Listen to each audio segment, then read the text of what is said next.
Hola amigos, muy buenas noches. Laila Toble Kulam. Bienvenidos todos, Baruch Hashem, una noche más para el estudio del Tanaj.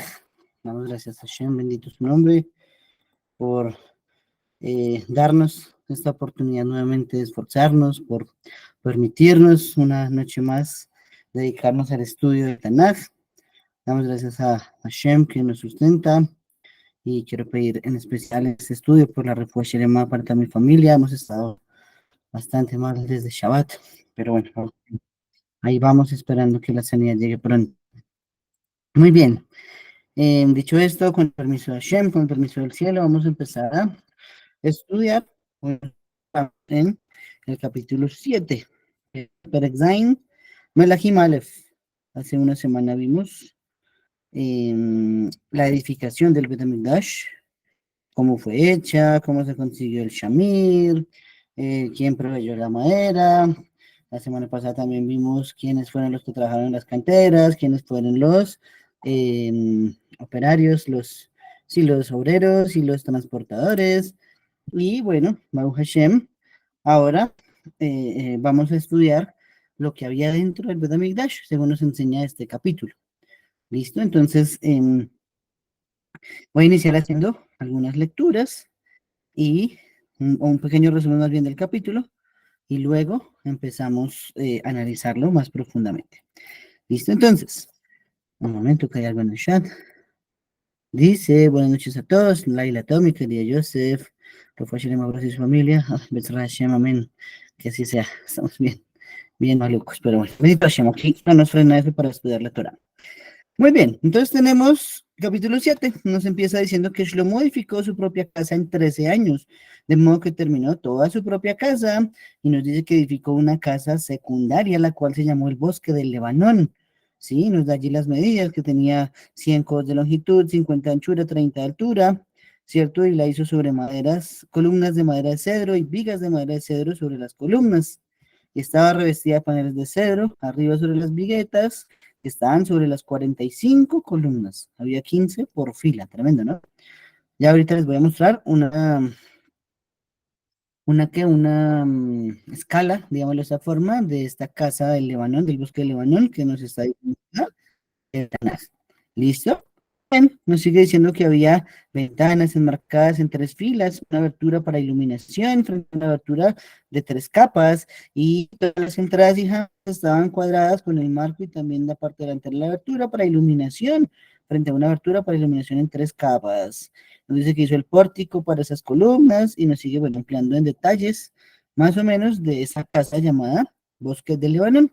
Luego viene el versículo 8 en este capítulo y nos vuelve al tema anterior, ¿cierto? El tema anterior nos hablaba en cuanto a la casa suya propia, ¿cierto? En la que edificó, al comienzo de este capítulo vimos, en un total de 13 años, ¿cierto? Entonces nos dice que edificó en esa casa, ¿cierto?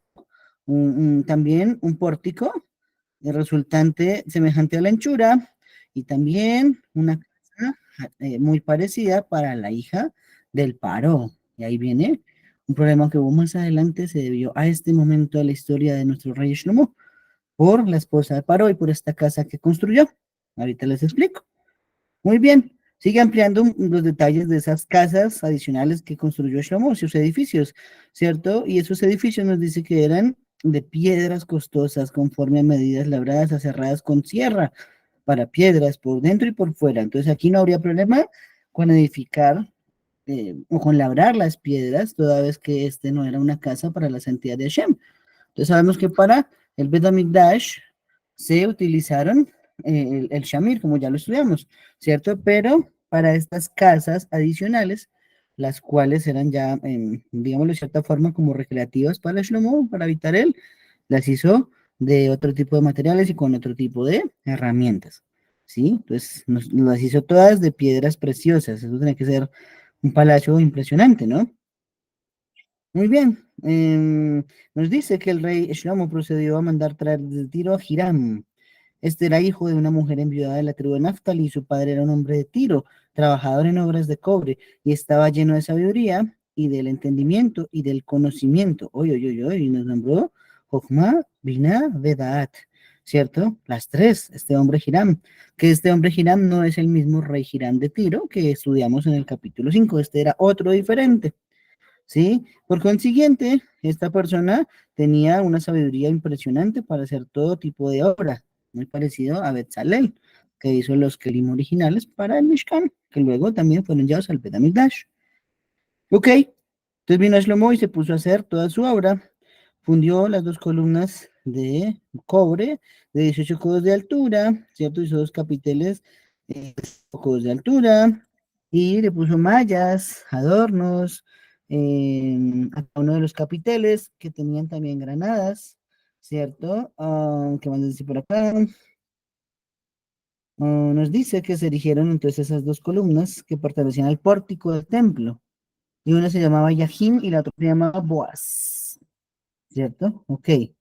Um, Luego nos sigue diciendo que se hizo, ahora sí volvemos a lo interno del Bet HaMikdash, ya hablado de las edificaciones de y las dos columnas que había a la entrada del Bet HaMikdash, nos vuelve el Tanaj ahora, las cosas internas, los utensilios internos del templo de Jerusalén.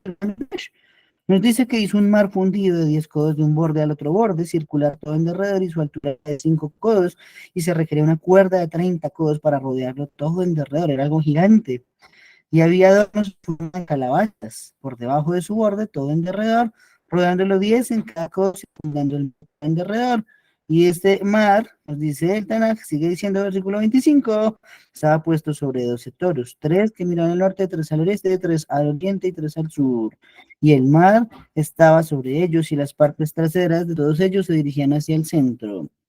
Y el grueso del mar era de un palmo menor y su borde era como la hechura del borde de una copa, una flor de lirio. Ahorita les vamos a mostrar también una imagen aproximada de más o menos cómo era esa, ese mar que aparece acá relacionado en el Tanaj. Ok, ¿qué nos sigue diciendo acá? Que pasó a hacer las 10 carretillas de cobre, ¿cierto? Hizo carretillas y las ubicó también sobre las paredes y cada pared tenía leones, toros, querubín por encima de todos los travesaños. Más arriba y por debajo de los leones y los toros había guirnaldas en obra colgante. Y nos dice que cada carretilla tenía 4 ruedas de cobre con ejes de cobre y 4 cantoneras le servían de apoyos debajo de la puente, estaban los apoyos. ¿Qué más nos sigue diciendo? Nos dice que, um, ok, hizo también mesas, ¿sí? Perdón, primero nos dice que hizo 10 fuentes de cobre. Oh, en la Torá ya tenemos una, que era la Kior, que fue hecha del cobre del espejo de las mujeres, ¿no? Esa también está en el Bet HaMikdash, pero adicional, Shlomo elaboró 10 fuentes adicionales de cobre, ¿sí? ¿Qué más nos dice? Nos dice que hizo fuentes y palas y tazones y acabó toda la obra que había encargado a él, el rey Shlomo, para la casa de Hashem, que recubrieron los capiteles, ¿cierto? En forma de tazón para esas dos columnas, perdón, que estaban alrededor de la entrada del Bet HaMikdash. ¿Sí? ¿Cómo nos dice? Dice que Shlomo no pesó, perdón, muchos utensilios, ¿sí? Por ser una cantidad tan extraordinariamente grande, no había cómo cuantificarla, ¿cierto? No se averiguó el peso del cobre. En cuanto al oro y la plata, sí, más adelante, no sé si en este libro, no recuerdo, o en Libre de Yamin, nos cuenta esas medidas que hubo en las donaciones y en lo que consiguió Shlomo para el Bet HaMikdash.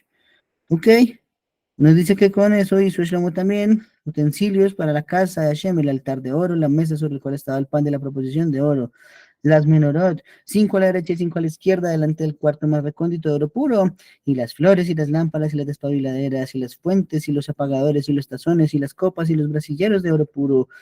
Y todo ello lo ubicó en el lugar interior del templo y también hizo las puertas del Bet HaMikdash de oro. Y por fin toda la obra respecto a la casa de Hashem quedó completa. Y Shlomo empezó a introducir estas cosas santificadas por su padre. La plata, el oro y los objetos los puso en los tesoros de la casa de Hashem.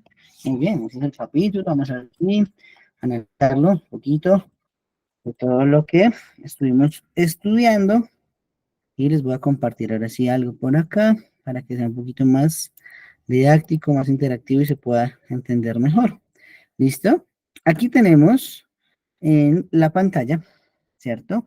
Una representación de esa famosa casa del Lebanon que fue mencionada en los primeros capítulos, ¿sí? ¿Qué nos está diciendo allí? Nos está diciendo el Tanaj que respecto al palacio propio de Shlomo, que era diferente a esta casa, él se demoró 13 años haciéndolo. Y de allí los Jajamim dan una gran alabanza a Shlomo.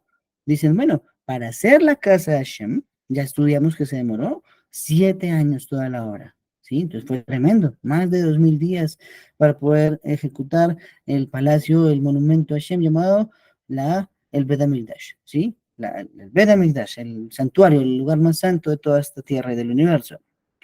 Ok, y luego, entonces, para su casa se demoró 13 años. Entonces los Jamín dicen, vean cómo fue de diligente, que la casa de Shem la sacó rapidito, rapidito, tenemos afán, hay que hacerla cuanto antes. Pero su casa personal dijo, no hay afán, en esta sí nos podemos demorar. Y se demoró 13 años, pues pensemos 13 años, cuánto tiempo se fue, pues tremendo, ¿no?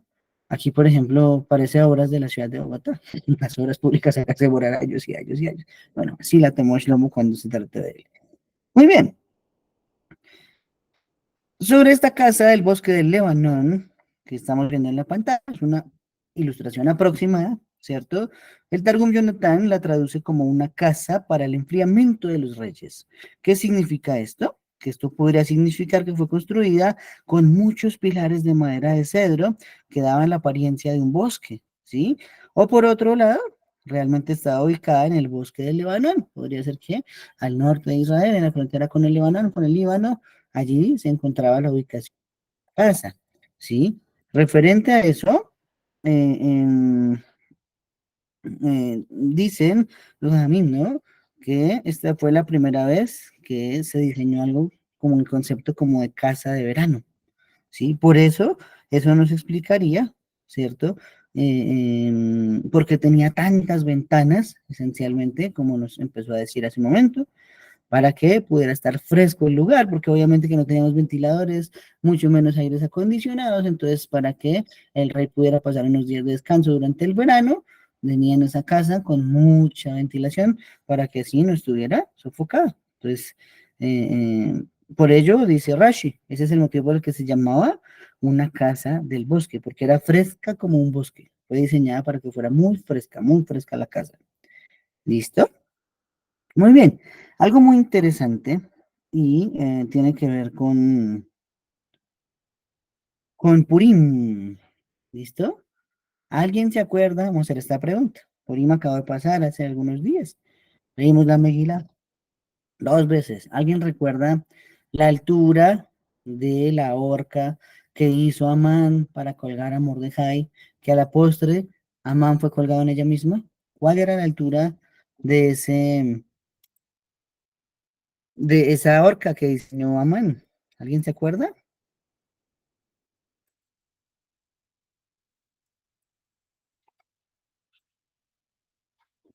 A ver, muchachos, muchachas. Que, pues, buenas noches, creo que eran 6000 codos, algo así, ¿no? 6.000 conos dicen por acá. ¿Qué dice Sadoc? Creo que son 9 codos, no estoy seguro. 9 codos, dice. Bueno, ¿quién opina diferente? Ya tenemos dos opiniones. Una de 50, uno de 6.000, una de 9. Perdón, 9 codos. 9 codos. Bueno, vamos a decir la respuesta. El Tanaj nos dice en la Megilá Esther que esa horca que se hizo era de 50 amot, de 50 codos. Es decir, que aproximadamente tenía unos 25 metros de alto. Esa era la horca que diseñó Amán para Mordejai, ¿cierto? Él hizo eso para colgarlo toda vez que no tenía los honores de Mordejai. Entonces, como no tenía los honores de Mordejai, eso le ardió tanto en su corazón que fue y buscó algo judío para poder matar al judío. ¿Cómo lo sabemos? Miren, esto está hermoso. El Midrash Tanhuma nos enseña sobre el versículo 6. Voy a leer el versículo 6. Dice, hizo el pórtico de las columnas de 50 codos de longitud, 30 codos de anchura, y había otro pórtico enfrente de ellas con columnas y un cobertizo enfrente de ellas. Oh, ¿qué significa entonces? Que la altura de esa casa que hizo Shlomo, ¿sí? Para poder hacer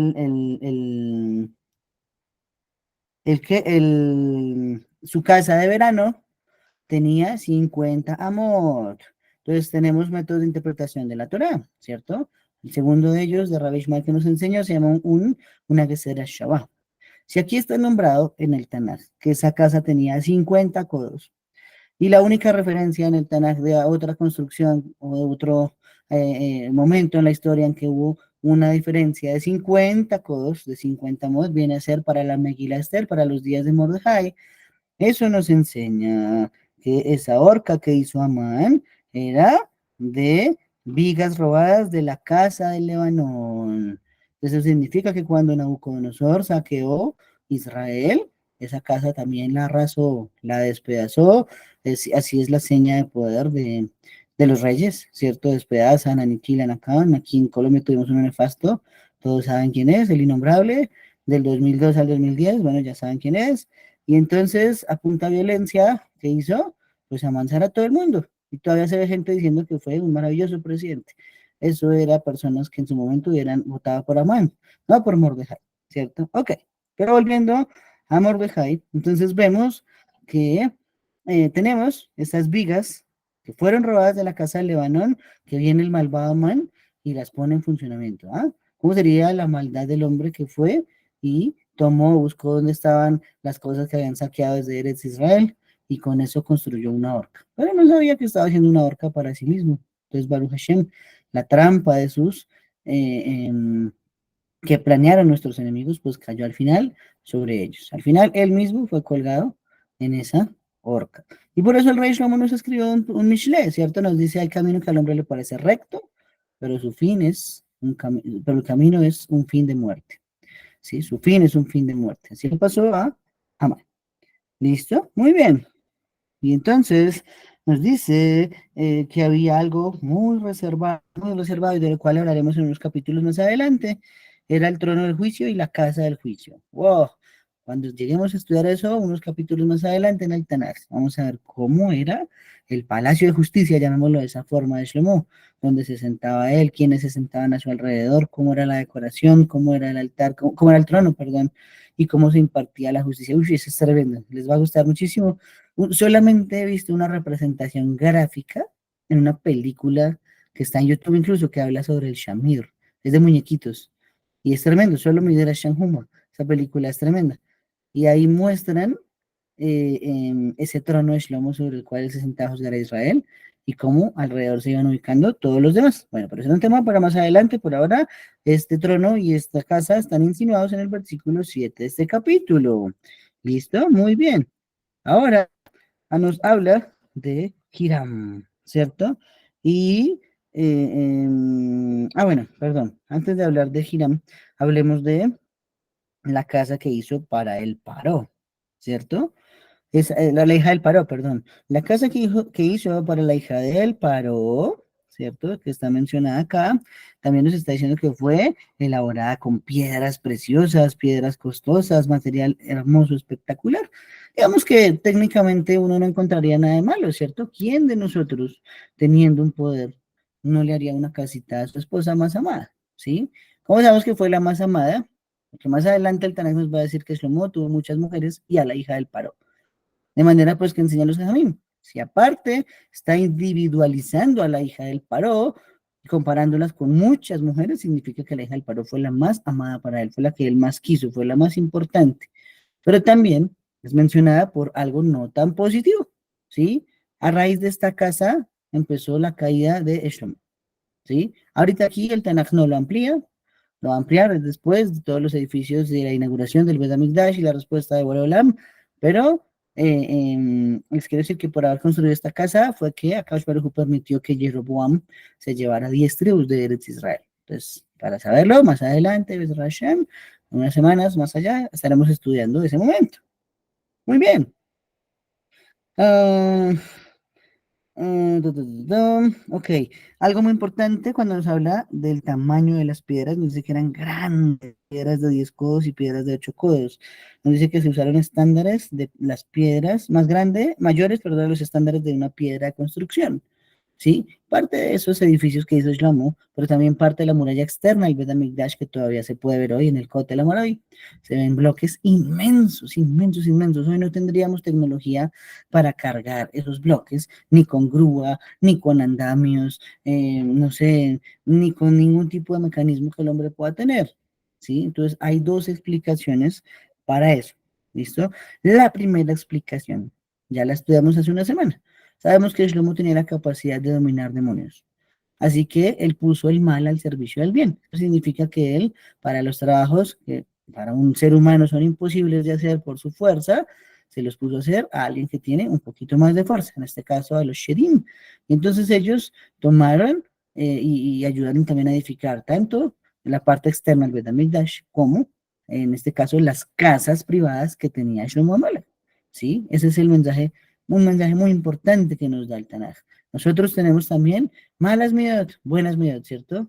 El objetivo y lo que nos enseña Shlomo con esto es que todo lo malo que hay en nosotros, ¿sí? Todo lo malo, cada uno sabe que tiene de malo, todos tenemos algo muy malo, hay que ponerlo también al servicio de Hashem, ¿sí? Hay que ponerlo, hay que someterlo y ponerlo al servicio de Hashem. Entonces, ese es el ejemplo de cómo Shlomo edificó algo tan grande, ¿sí? Y ahora sí nos habla de Hiram, ¿listo? Nos dice la Gemara Masejet Arajim, página 16b, que Rabbi Yohanan Ben Zakkai enseñó que uno no debe cambiar su oficio ni el de sus padres. Oh, tremenda, ¿no? Eso es muy difícil, porque a veces a uno no le gusta el oficio de sus papás, ¿sí? Yo, por ejemplo, tuve un padre que se dedicó a la milicia, mi padre fue de la Fuerza Aérea, y la verdad es que a mí nunca me gustó eso. Sí, yo no sé, yo soy transportador, no sé si a mis hijos les va a gustar o no. Bueno, pero un consejo que dan los amigos, un consejo que dan los amigos es que uno no debería cambiar el oficio de sus padres para su vida. ¿Eso qué significa? Que este hombre Hiram, ¿cierto? Era hijo de un hombre de Tiro que era trabajador del bronce. Aquí en este caso no estamos hablando de Hiram como título del rey de Sur, el rey de Tiro. No, no, no. Aquí estamos hablando de que su nombre propio era Hiram, ¿sí? Y nos da el Tanaj una identidad. Nos dice que era hijo de una persona de Lebanón, ¿cierto? Con una mujer de Naftalí. Era descendiente de alguien de Tiro y una mujer de Naftalí, ¿sí? Entonces, dice acá, ¿no? Era hijo de una viuda de Naftalí. Al final se llenó de sabiduría para las necesidades del Bet Amigdash. Esto solo es comparable a los dos artífices del Mishkan en el desierto, ¿cierto? Entonces sabemos que eran Betzalel y Oholiab, ¿listo? Pero más aún sigue el Tanaj ampliando información para encontrar una comparación, ¿sí? Entonces sabemos, Betzalel era de la tribu de Yehuda, ¿listo? Y acá nos está diciendo que era hijo de una mujer de Naftali, de una viuda de Naftali. Ah, ok, pero entonces vamos a ver otra versión que parece no estar de acuerdo en Divrei Yamim, en el libro de las crónicas. En el capítulo 2:13 nos está mencionando este mismo Tiro, pero lo menciona como hijo de una mujer de Dan. Ah, entonces ¿eso qué significa? Que él era también descendiente, esa mujer era descendiente, la mamá de Tiro, la mamá de Hiram, perdón, de la tribu de Dan, pero se casó después con un Naftalí, y al final, pues, el Tanaj le otorga que descendió de esa tribu, de Naftalí, pero sin embargo, la mujer originariamente era de la tribu de Dan. Sí, recordemos algo muy importante, y es que la mujer pertenece a su marido, no pertenece a su papá ni a sus hijos. Entonces, al cambiar, al casarse una mujer, adopta el apellido de su esposo y sus hijos toman el apellido de su esposo. Ya su apellido hasta ahí llega. Ese es el motivo por el cual muchas abuelitas se alegran cuando hay un varón, porque ese varón va a estar ahí siempre con nosotros. Cuando es una niña, la niña va a coger un día alas y se va, porque tiene que hacer su vida y se va con un marido y ahora pertenece a ese marido, ¿cierto? Pero si nos ponemos a pensarlo por un momento, dice el Midrash Tanhuma, nos dice que era de Dan, después nos dice que era de Naftali, pero entonces originalmente era de Dan esa mujer. Entonces esto nos tendría una comparativa igual a la de Betzalel y Oholiab. Betzalel era de la tribu de Yehudá, igual que lo era Shlomo Amelech. Ahora para el Bet HaMikdash, entonces estaba Shlomo, Antes para el Mishkan fue Betzalel. Oh, tremendo. Pero luego nos dice también que enviudó, perdón, que también estaba este hombre llamado Hiram de la tribu de Naftali, que sabemos que la mujer descendía era de Dan, equivalente a Betzalel, hijo de Oholiab de la tribu de Dan. ¿Sí? Perdón, Oholiab, hijo de Ahisamach de la tribu de Dan. ¿Listo? Entonces estamos diciendo que tanto en el Mishkan, proyecto base para una casa de Hashem, hasta el Bet HaMikdash, estuvieron Yehudá y estuvo Dan allí. ¿Sí? Tremendo, ¿no? Hiram entonces de Dan, Shlomo de Yehudá, igual que Bezalel y Oholiab. Pero eso es tremendo porque nosotros pensamos y de Dan, de esa tribu la verdad es que sabemos muy poco. ¿Sí? De Dan, más que todo fue protagonista cuando Shimshon, que Shimshon descendía a la tribu de Dan, ¿cierto? El gran Sansón, ok, pero poco más ha tenido protagonismo y poco más conocemos de información. Deme un momento.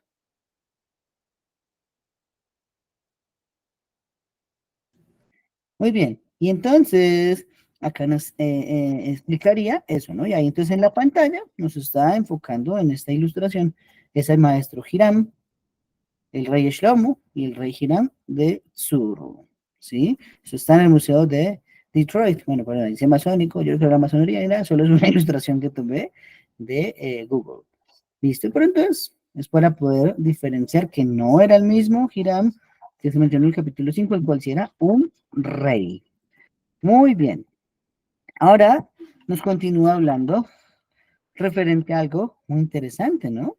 Referente a Hiram, a este Hiram, dice que él recibió Jochma Binah Bedat. Oh, tremendo, ¿no? ¿Para qué? Dice Rashi, para que el Bet HaMikdash fuera perfecto. Se necesitaba de esas tres emanaciones cósmicas de Hashem, conocimiento y entendimiento. ¿Sí? Tremendo. Vamos a encontrar algo. Esperen un segundo, yo lo abro acá para leerlo. ¿Sí? Rashi da una alusión a Mishle 3:20, ¿cierto? ¿Qué dice Mishle 3:20? Hashem con sabiduría fundó la tierra. Entonces, Jehová fundó la tierra. Afirmó los cielos con inteligencia, con Binah. Y con conocimiento los abismos fueron divididos. Entonces, el Tanaj, para representar la grande obra que hizo este hombre, Hiram, está equiparando que solo de Hashem está dicho que él también tiene Jochma Binah. Entonces ahí aprendemos que Akadosh Baruj Hu le dio todo esto a Hiram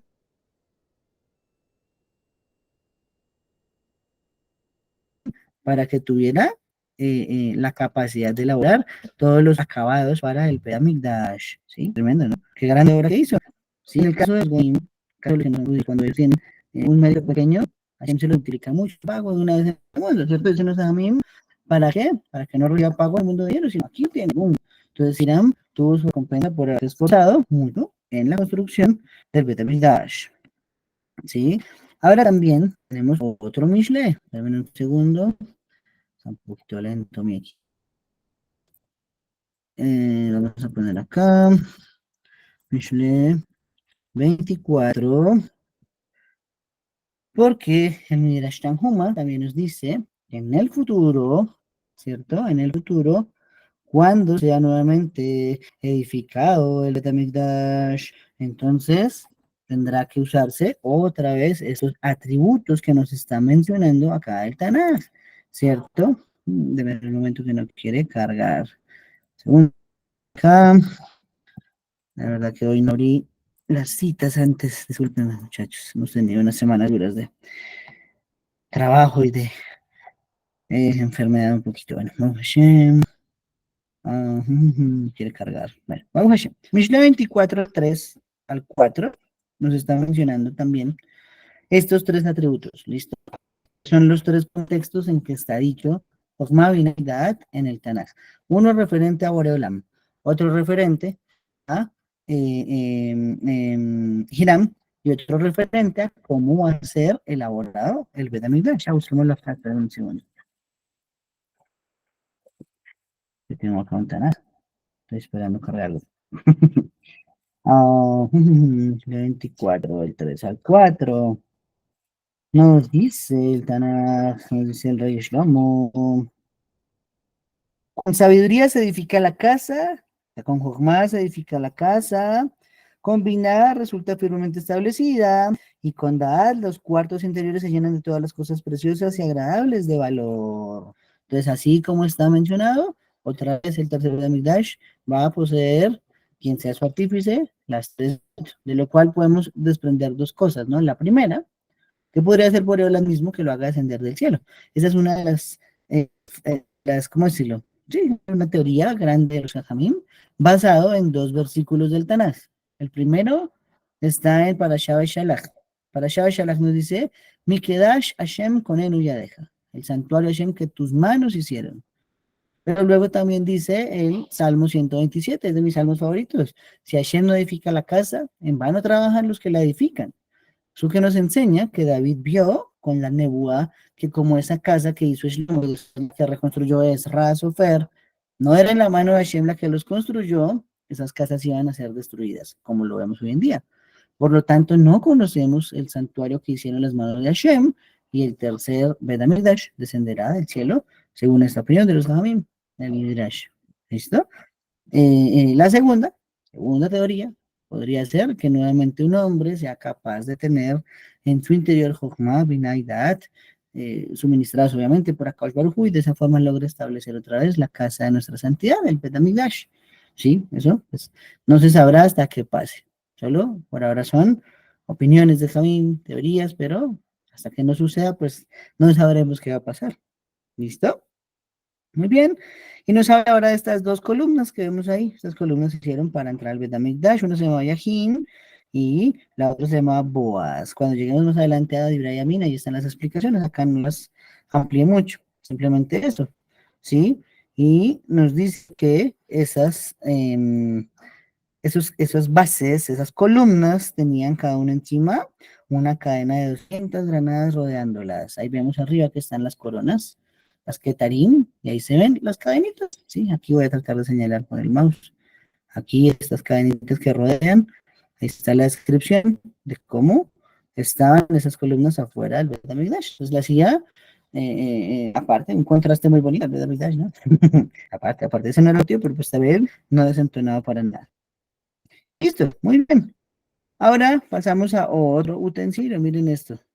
Esto es nombrado acá en el Tanaj.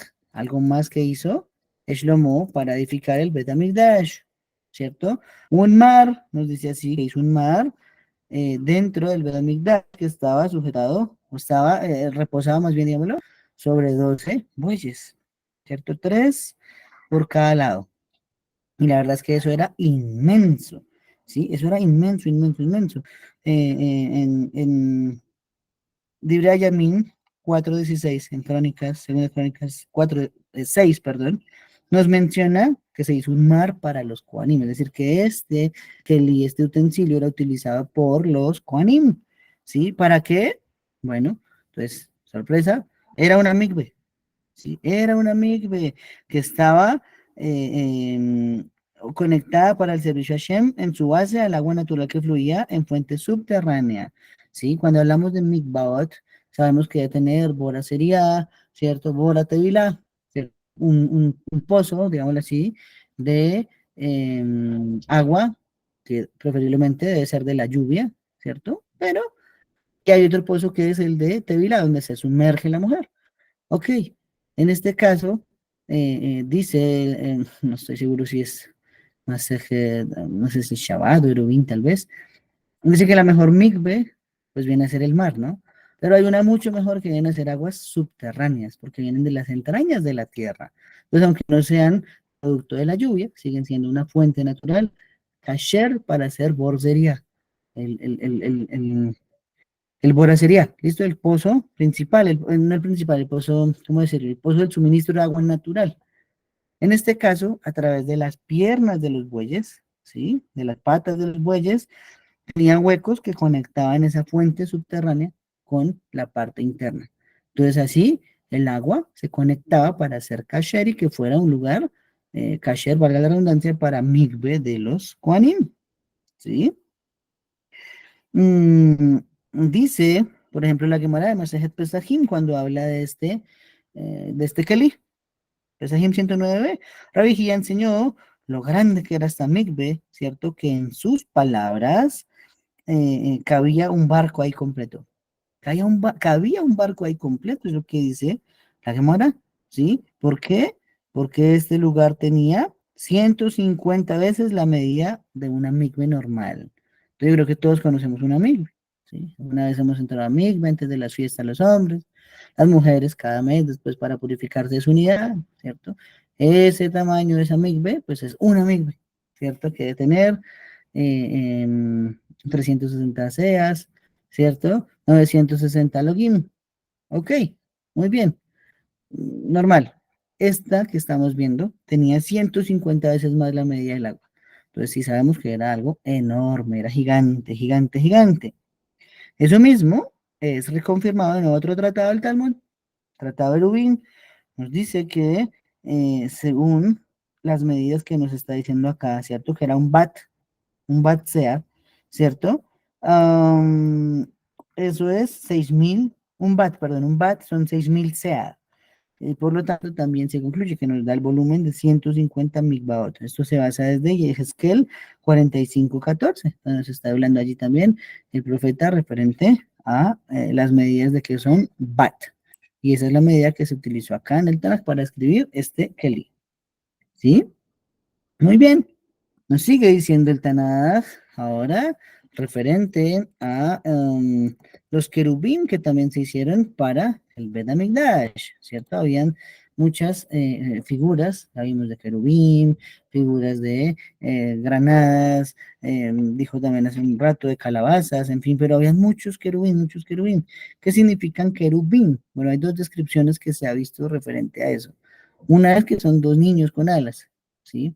Y entonces, como son niños con alas, pues eso es la parte, no sé cómo llamarlo, como tierna, que se ve en las ilustraciones de el Aron HaKodesh, de la tapa del Aron HaKodesh. Pero, en este caso, Rabbeinu Behaye viene y nos dice en su comentario al Tanaj que nos enseña que los querubín que estaban sobre, perdón, los que hizo Shlomo allí en el Bet HaMikdash, estaban abrazados como un hombre y una mujer, ¿sí? Esa era la forma que tenían los querubín. ¿Eso qué viene a enseñarnos? Eso viene a enseñarnos que así como hombre y mujer tienen un amor enorme, representado en un abrazo, asimismo Kadosh Baruj Hu ama tanto a los Bene Israel que dijo, dejemos un recordatorio en forma de dos querubín que se quieren, de cuánto quiero yo a mi pueblo Israel. ¿Sí? Baruch Hashem. Un momento de la casa de Hashem fue impresionante. Muy bien. Viene otro tipo de utensilio, nos dice que se hicieron. Esta es una representación de la Kior original en el desierto, en el Mishkan, ¿cierto? En la Torah nos dice que esto se hizo con el cobre de los espejos de las mujeres, ¿sí? Fue kasher y Hashem lo permitió, le dijo a Moshe, sí, permita lo que traigan las mujeres sus espejos para hacer un utensilio, ¿cierto? ¿Por qué? Porque gracias a los espejos se preservó la especie en Israel. Vamos a recordar un poquito, ya estamos cerca de llegar ahí en el Pardés, cuando desciende Israel a Misraim. Jacob vino que encabeza con 70 almas la ida de nuestro Sabbat hacia Misraim, ¿cierto? ¿Qué nos dice allí el libro de Shemot empezando? Que se hizo un decreto de que todos los niños que nacieran tenían que ser arrojados al río. Pero si era niña, la dejaban vivir, ¿cierto? Eso es lo que nos dice la Torah. El Midrash viene y amplía y nos dice que el que encabezó una, ¿cómo sería? Una campaña para que no se unieran hombres con mujeres fue precisamente Amram, el papá de Moshe Rabbeinu, ¿sí? Pero, ¿para qué era? Lo hacía pues para que no tuvieran que morir los bebés. Sin embargo, Yochebed, mujer Sadeket, usó su espejo de cobre, se puso preciosa para él y él mismo volvió con Yochebed, ¿cierto? Así que él dio ejemplo y todo el mundo volvió con sus esposas y volvieron a nacer niños judíos. Entonces, gracias a los espejos de las mujeres que se preservó la especie en Israel, en Misraim, permite que para la construcción del original Kior que vemos en la pantalla aparezca esa donación de las mujeres y sea kasher para usarla en los utensilios. ¿Listo? Sin embargo, nos dice que hizo 10 adicionales, ¿sí? Aquí viene un poquito a lo que hemos estudiado, y es que Shlomo le hizo réplica a todo, ¿sí? Shlomo replicó las mesas del pan del Ejema Panim, replicó Menorot, pero no iguales a la original, les hizo una diferencia, y también la Kior, también, bueno, muchos, casi todos los utensilios del Beit HaMikdash tenían copias, el original y copias, el original y copias, excepto un utensilio, el arca del pacto, el Arón HaKodesh, a ese no se le hizo ninguna réplica. ¿Listo? Es por eso que en las parashot anteriores que estudiamos en estos días, nos dice que Betzalel hizo el arca. No menciona que haya hecho Betzalel ningún otro utensilio, aunque sabemos que los hizo todos. Solo se menciona el arca porque de los utensilios originales fue el único que no tuvo réplica cuando se entraron al Beit HaMikdash. ¿Listo? Entonces aquí en este caso hizo 10 kior más. ¿Sí? Hizo también palas de cobre para recoger las cenizas del altar. Uy, sobre las cenizas del altar sí hay algo muy interesante. Vamos a ubicarnos en el Talmud. Masejet Yomá. No recuerdo la hoja exactamente. Pero la Gemara nos dice que cuando se trata de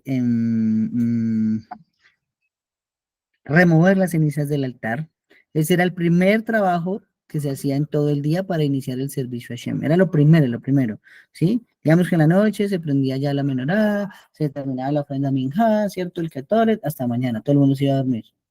Sí, seguían obviamente con Anima adentro y le vi cantando los Teirim Hashem y bonito, pero no había más servicios.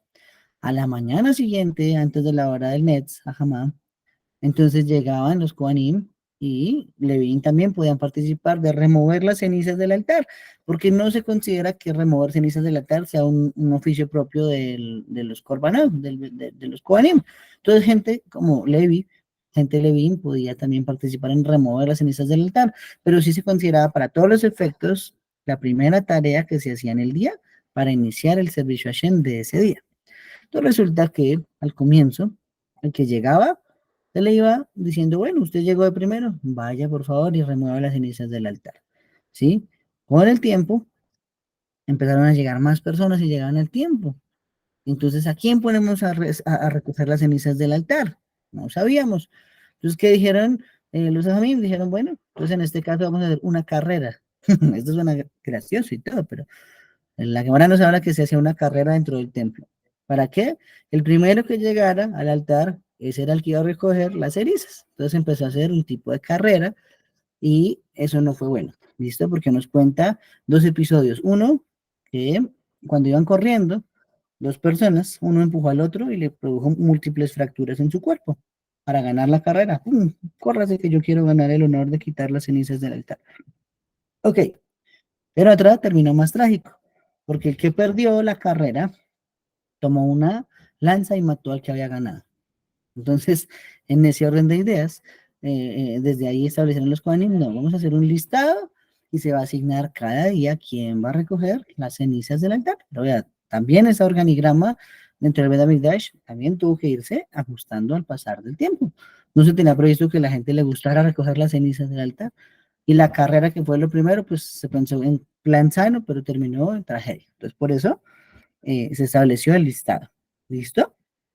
Muy bien.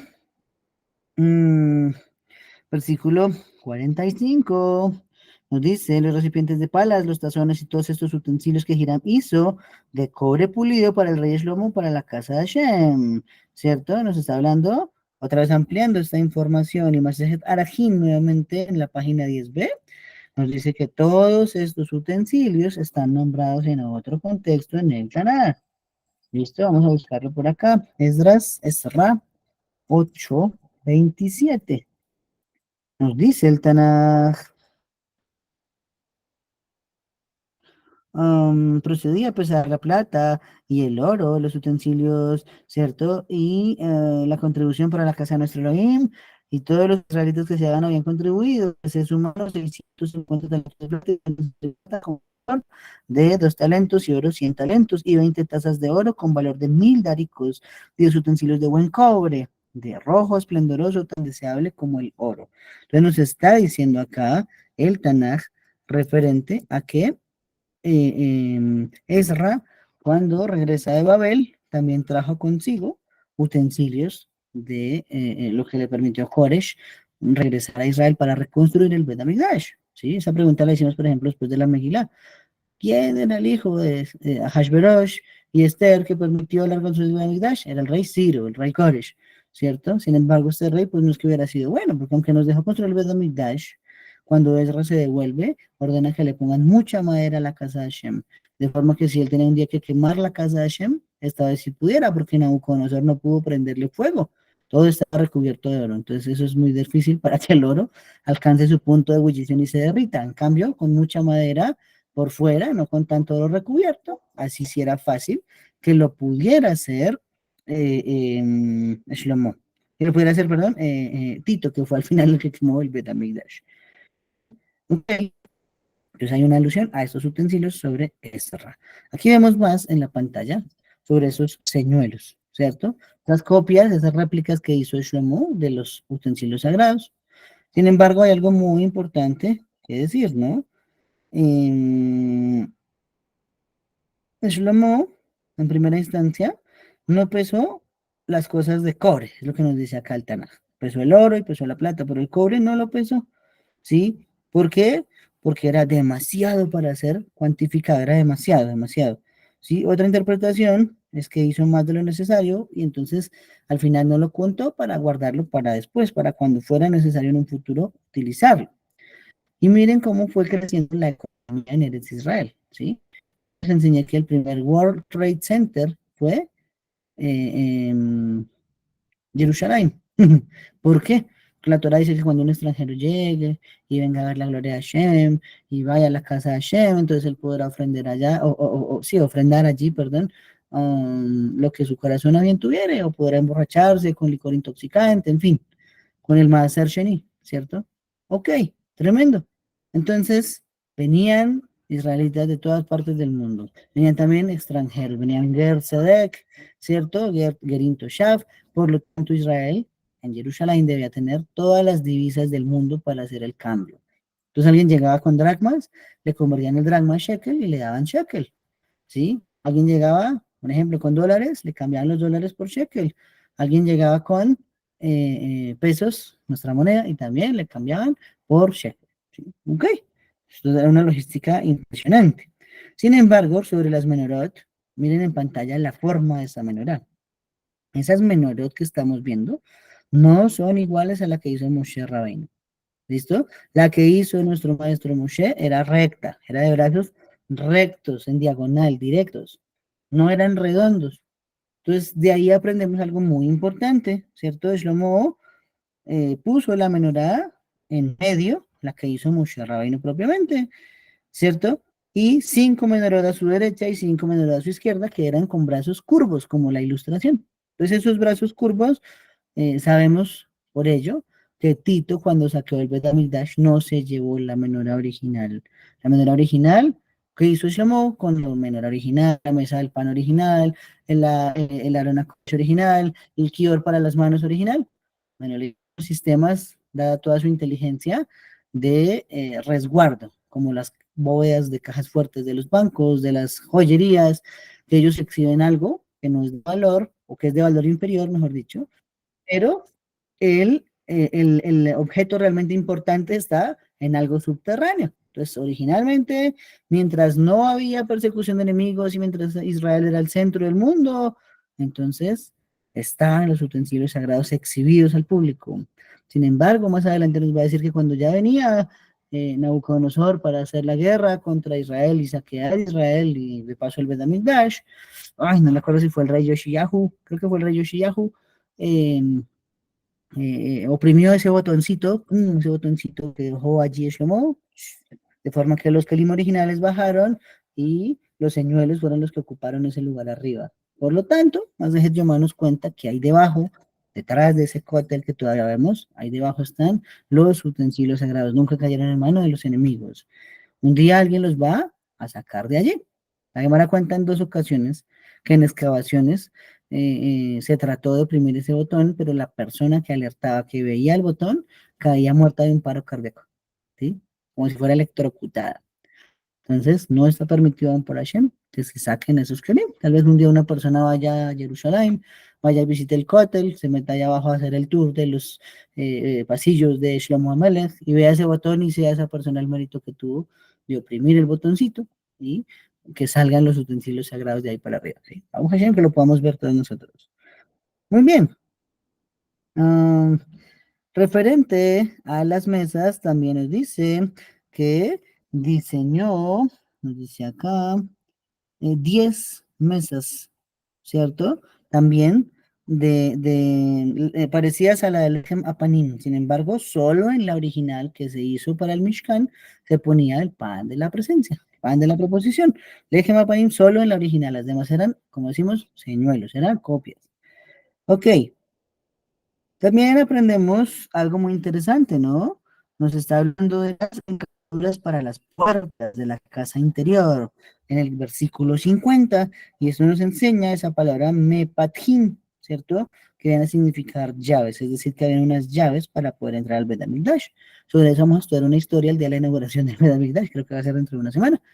Porque a Shlomo se le quedaron las llaves, a los Kohanim no saben dónde estaban las llaves y tocó despertar a Shlomo para las llaves y hay un problema lógico porque nadie puede despertar a su padre del sueño. Y Shlomo era el padre de todo Israel. Entonces ahí hubo un problema y tuvo que Bathsheba ir a despertarlo. Ok, el día de la inauguración del Bet HaMikdash. Las mujeres, sus esposas, le hicieron una triquiñuela a Shlomo para que no se despertara. Lo estudiaremos después. Y luego nos dice algo muy interesante, ¿no? Miren lo que dice el último versículo, con esto vamos a cerrar, y esto es una enseñanza también de Musar que nos quiere dar el Tanaj, ¿listo? ¿Qué nos dice el Tanaj? Por fin toda la obra que el rey Shlomo tenía que hacer respecto a la casa de Hashem quedó completa, y Shlomo empezó a introducir las cosas santificadas por David tu padre. La plata y el oro y los objetos los puso en los tesoros de la casa de Hashem. Oy, oy, oy, oy, oy. Entonces, ¿qué aprendemos ahí? David Amelech, sabemos que Hashem le dijo, no puedes construir tú el Bet HaMikdash. Pero estudiamos en nuestros estudios de Tanakh que sí hizo los cimientos, sí hizo algunas cosas subterráneas como desagües y cosas así. Porque edificar es hacia arriba, entonces él edificó de la tierra hacia abajo. No se quedó con las ganas de aportar su granito de arena, como se dice, a la construcción del templo. Y estudiamos en su momento que perforó tanto que las aguas inundaron el mundo y se iba a llenar otra vez el diluvio porque estaba traspasando la orden de Hashem de que no se metiera con el Bet HaMikdash, de que él no, sino un hijo suyo le iba a hacer. Y entonces estudiamos que Ahitofel dijo que pusieran un pergamino con el nombre de Hashem entre el agua y así se calmó el agua y volvió a su lugar y se pudo dejar hasta ahí la obra. Pero sabemos que David dejó oro, plata, cobre, piedras preciosas, telas, de todo suficiente para construir el Bet HaMikdash. Aquí nos está dando un hidush el Tanaj. Shlomo no utilizó para construir el Bet HaMikdash ni uno solo de las donaciones que dejó David, ninguna solo de lo que hizo David. ¿Por qué él no utilizó eso? Si para eso había sido consagrado, nos dice que lo guardaron en los tesoros del templo, los tesoros de la casa de Hashem. Bueno, en esencia, les dije que esto tiene que ver con una enseñanza de Musar. Vamos a recordar que al final de los días de David hubo una hambruna. Y esa hambruna se extendió durante 3 años y solo hasta el tercer año se investigó cuál era la causa y logramos establecer que había sido debido a la masacre de los Korin en Nob y que todos estaban en ese pueblo demandando justicia delante de Hashem y tuvieron que traer los hijos de Shaul para matarlos, descendientes de la tribu de Benjamín, parientes de Shaul o hijos de Shaul, excepto Mefiboshet, que David no lo tocó porque había hecho una promesa con Jonatán. Ok, resulta que esa hambruna de 3 años causó miles de muertos en Israel. Una hambruna severa, fueron 3 años sin una gota de lluvia. La fuente de empezar con una hambruna es que no llueva, ¿sí? Entonces, si no llovió durante la época de David 3 años, hubo miles de muertos por la hambruna. Sin embargo, al rey, pues, no lo tocaba directamente porque Abimelech, pues, estaba en un palacio, recibía el fondo del pueblo, el erario público, entonces obvio que él no iba a pasar hambre. Sin embargo, él dice, aquí Rashi, Shlomo dijo, no voy a usar todo esto que separó mi padre para el Bet HaMikdash, para la construcción, porque Shlomo pensó que en esa hambruna, que ya él estaba vivo obviamente, esa hambre se hubiera podido haber evitado usando todo ese oro que había en el erario que David tenía, en el erario público. Él tenía demasiado oro, demasiado plata y gran riqueza para poder haber sostenido a todo Israel durante esos años. ¿Sí? Un poquito parecido aquí con el COVID de hace 4 años. Para estos días estamos empezando algo nuevo para todos, un encierro, encierro, encierro. En países de primer mundo, el gobierno le dio dinero a sus habitantes para que pudieran seguir subsistiendo. En países de tercer mundo como el nuestro, agarres el que pueda y sobreviva como pueda, ¿sí?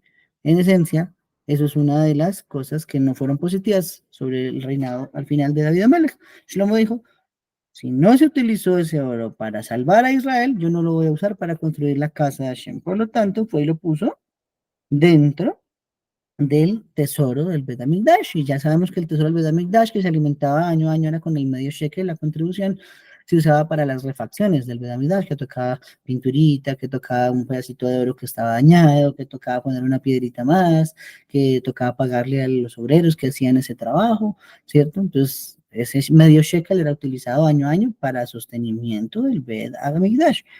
Y a ese mismo tesoro fue a donde Shlomo remitió todo lo que David dejó separado para la construcción del Bet HaMikdash. Sí. Nos dice que Shlomo hizo la casa de Hashem, toda la obra que el rey hizo para la casa de Hashem. Y ahí viene algo que nos enseña el Pesictad de Rabbati. ¿Listo? Con esto cerramos.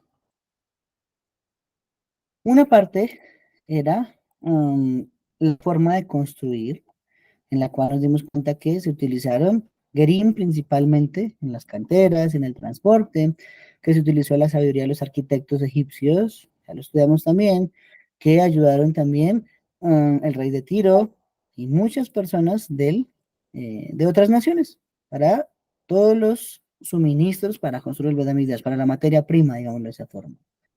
Pero en todo lado no dice, se construyó la casa de Hashem, o hicieron, no dice nunca en plural, se hicieron la casa de Hashem. ¿No dice el Tanaj? Y Shlomo hizo la casa de Hashem. Eso entonces, ¿qué nos viene a enseñar? Eso nos viene a enseñar que Shlomo iba hablando y por su palabra la casa sola se iba edificando. Es decir, que decía ese ladrillo va allá, el ladrillo iba solo y se posaba en ese lugar. Y ese otro va encima, y ese otro va encima, y ese otro va al lado. Entonces al final, si nos dice que Shlomo edificó la casa de Hashem y siempre se individualiza como que lo hizo solo él, es para explicarnos que Shlomo, con toda su sabiduría, le daba órdenes a todo y todo pasaba tal como Shlomo lo ordenaba. Entonces ese es el gran secreto ya para cerrar el día de nuestro estudio, de que no se usaran edificaciones convencionales como lo que conocemos o de conocido el mundo. Eso fueron cosas llenas de milagros, cosas que carecen de sentido para nosotros en nuestra época, cosas milagrosas y cosas, ya estuvimos estudiando un poquito en cuanto a las medidas. Hay muchas medidas que no casan muy bien, pero en esencia es porque la Cábala enseña que el Bet HaMikdash era un portal a otra dimensión. El Bet HaMikdash nos llevaba a otro sitio en el cosmos donde no funcionan las leyes del tiempo-espacio como funcionan acá. Y por eso allá se podían hacer sacrificios en Shabbat, por eso se podía prender fuego en Shabbat, por eso en Shabbat se podía hacer cualquier melajá dentro del Bet HaMikdash, porque eso no es parte de este mundo. Ahora ese portal cósmico lo tenemos cerrado en este momento. Es Hashem, un día cuando se reconstruya, pues se tendrá nuevamente. Por algo dijo Jacob Avinu, qué grande es este lugar, es la casa de Hashem y esta es la puerta del cielo. ¿Sí? Ahí mismo, pum, se construyó el Bet HaMikdash donde Jacob Avinu dijo esa frase. Para allá, Baisha. ¿Listo? Quisiera saber, amigos, si hay alguna pregunta, si hay algún comentario antes de despedirnos por esta noche.